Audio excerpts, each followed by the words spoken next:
Dear student, myself Malik Dasham Ahmad. जैसा कि आप लोग जानते हैं कि हम लोगों की टेंस की सीरीज चल रही है। इस क्रम में हम आगे बढ़ते हुए हम लोग प्रेजेंट कंटिन्यूअस पर पहुंच चुके हैं और हम लोग प्रेजेंट कंटिन्यूअस को आज बारीकी से पढ़ेंगे। सर्वप्रथम हम लोग जानते हैं कि प्रेजेंट कंटिन्यूअस होता क्या है।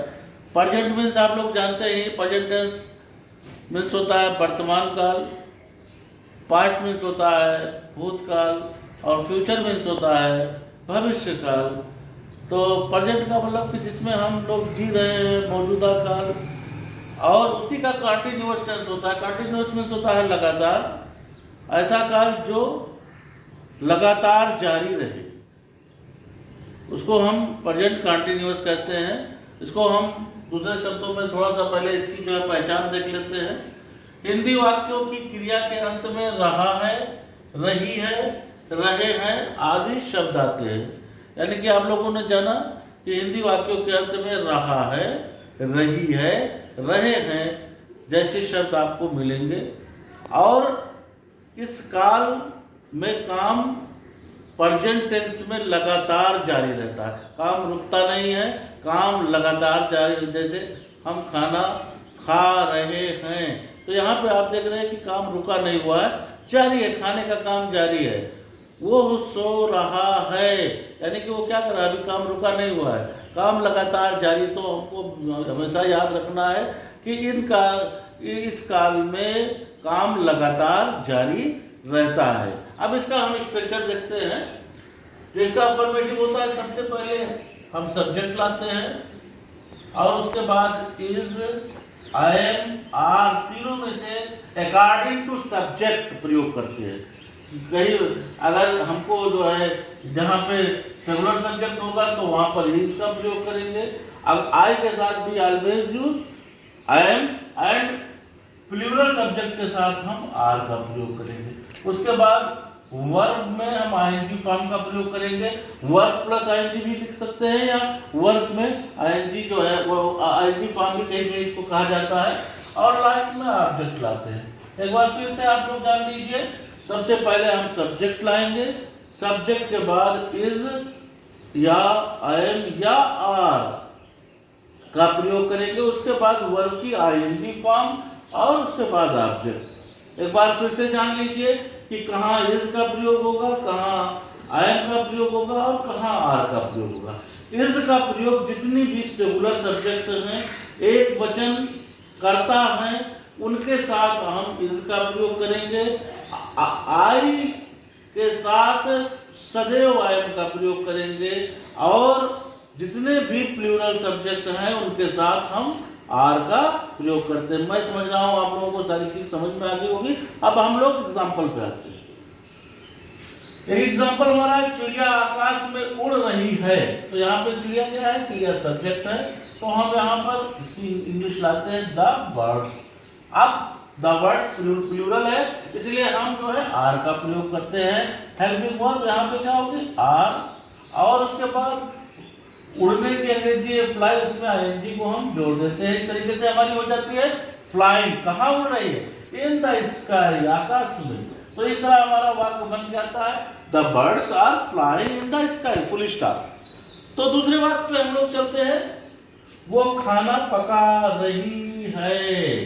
तो यहाँ पे हम देख रहे हैं कौन खाना पका रही है, जवाब हमको मिलता है वो, यानी कि हमारा सब्जेक्ट क्या है, वो। और यहाँ पे हम देख रहे हैं वो के फेमिनिन जेंडर है शी, और शी एक सिंगुलर सब्जेक्ट है, इसलिए हम शी के साथ इसका हेल्पिंग वर्ब इसका प्रयोग करते हैं। खाना पकाने की अंग्रेजी होती है कुक, और उसके साथ हम प्रेजेंट कंटिन्यूअस में आईएनजी जोड़ देते हैं। हमारा वर्ब हो जाता है कुकिंग, और उसके बाद क्या पका रही है, फूड। इस तरीके से हमारा वाक्य बनकर आता है शी इज कुकिंग फूड। इसके बाद एक और एग्जांपल हम लोग देखते हैं, मैं सड़क पर दौड़ रहा हूं। मैं सड़क पर दौड़ रहा हूं, तो यहाँ पे सब्जेक्ट आई है, तो यहाँ पे मैं की इंग्लिश हमने क्या आई लिख दी। इसके बाद हमने बताया है कि आई के साथ सदैव आई एम का प्रयोग होगा, be always use I with I am. तो यहाँ पे आई के साथ हम आई एम का प्रयोग करते हैं। और यहाँ दौड़ने की अंग्रेजी रन होती है, उसमें आईएनजी जोड़ते हैं। रनिंग, कहाँ दौड़ रहे हैं? सड़क पर, ऑन द रोड। इस तरीके से हमारा वाक्य बन के आता है, I am running on the road. और लास्ट हम लोग देखते हैं, वे गंगा में स्नान कर रहे हैं। वे एक प्लूरल जो है सब्जेक्ट है, जिसकी जो है अंग्रेजी होती है दे। इसके साथ हम लोग जो है हेल्पिंग वर्ब आर का प्रयोग करते हैं। और उसके बाद स्नान करने की अंग्रेजी होती है बाथ, और यहाँ पर हमने इसमें आईएनजी जोड़ा, बाथिंग हो गया। और कहाँ कर रहा है स्नान? गंगा में स्नान कर रहा है, इन द गंगा। इस तरीके से हमारा वाक्य बनकर आता है, they are bathing in the Ganga. हम आगे बढ़ते हैं और अब हम लोग नेगेटिव पे आ जाते हैं, प्रेजेंट कंटिन्यूअस के। नेगेटिव आप लोग जानते हैं जिन वाक्यों में नहीं का प्रयोग होता है, ऐसे वाक्य प्रेजेंट कंटिन्यूअस के जिसमें नहीं का, जैसे वो स्कूल नहीं जा रहा है, हम खाना नहीं खा रहे हैं, वे सड़क पर नहीं दौड़ रहे हैं। तो यहाँ पे आप देख रहे हैं कि नहीं का प्रयोग है।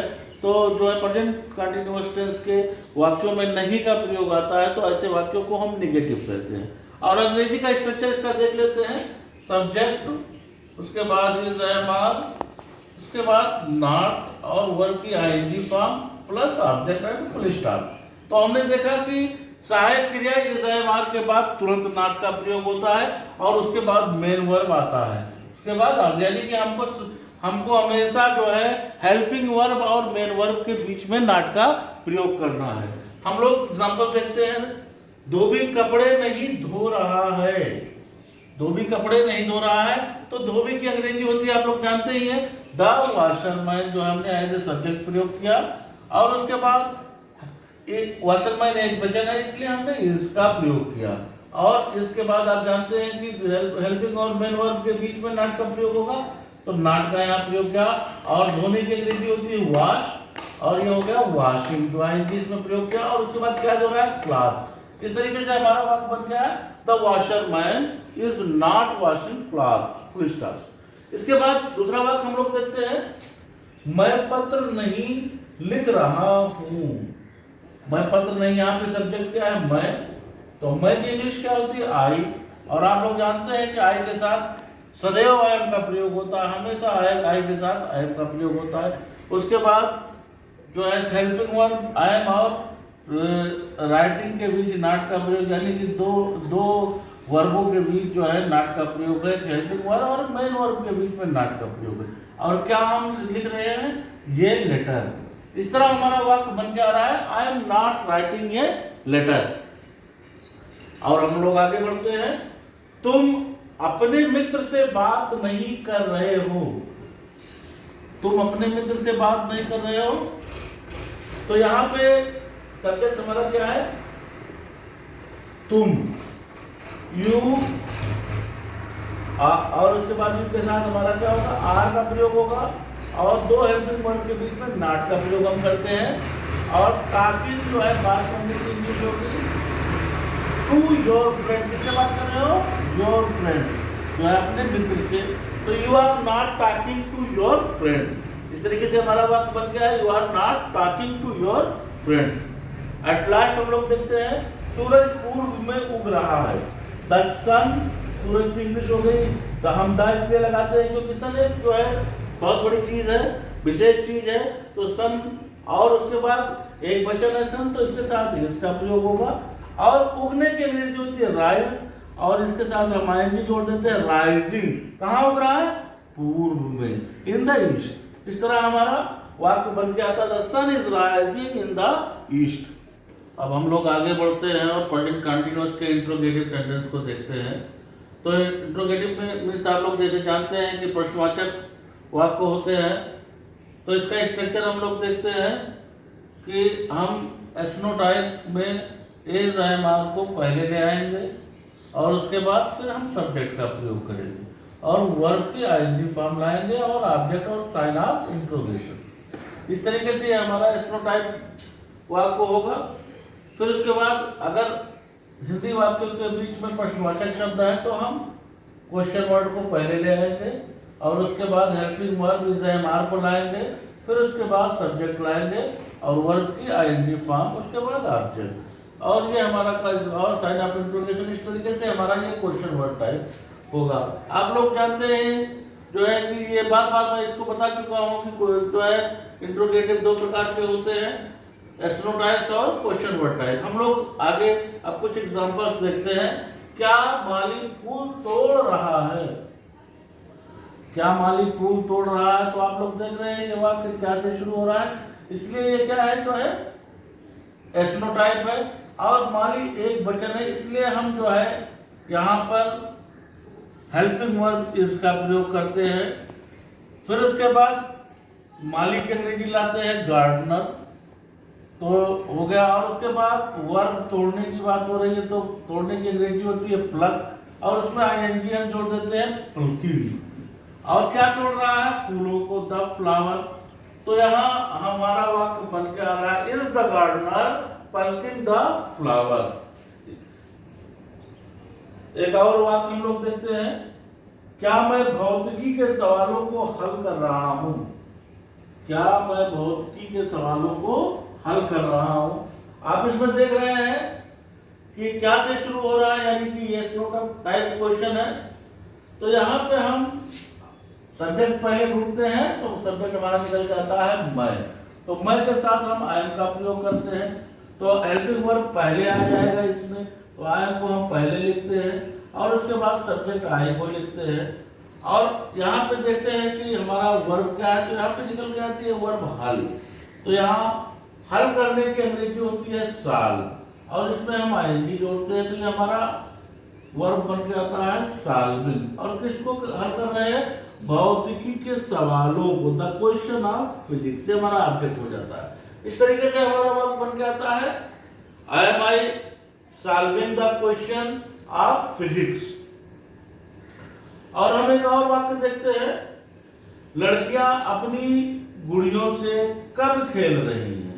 लड़कियां अपनी गुड़ियों से कब खेल रही हैं? तो ये आप देख रहे हैं वाक्य के बीच में कब शब्द का प्रयोग है, यानी कि ये आपका क्वेश्चन वर्ड टाइप है। तो हम सबसे पहले क्वेश्चन वर्ड टाइप की मीनिंग करके इंग्लिश आते हैं व्हेन। व्हेन जो है, व्हेन के बाद फिर हम हेल्पिंग वर्ब, ये आपकी गर्ल्स जो है क्या है, प्लूरल है, तो यहाँ पे हम इसके साथ हम आर का प्रयोग करते हैं। उसके बाद सब्जेक्ट यहाँ पे गर्ल्स का प्रयोग करते हैं, गर्ल्स। और काम क्या हो रहा है? खेलने का हो रहा है, तो यहाँ पे हम वर्ब में आईएनजी जोड़ रहे, प्ले प्लस आईएनजी, प्लेइंग हो जाता है। और हमारा ऑब्जेक्ट होता है जिससे अपनी गुड़ियों से विथ हर डॉल्स। तो हमारा वाक्य बन के आता है, when are girls playing with their dolls. दोस्तों, कोरोना काल है, आप अपने घर में रहें, सुरक्षित रहें। बहुत अधिक आवश्यकता हो तभी घर से बाहर निकलें। आज के लिए बस इतना ही। आदाब।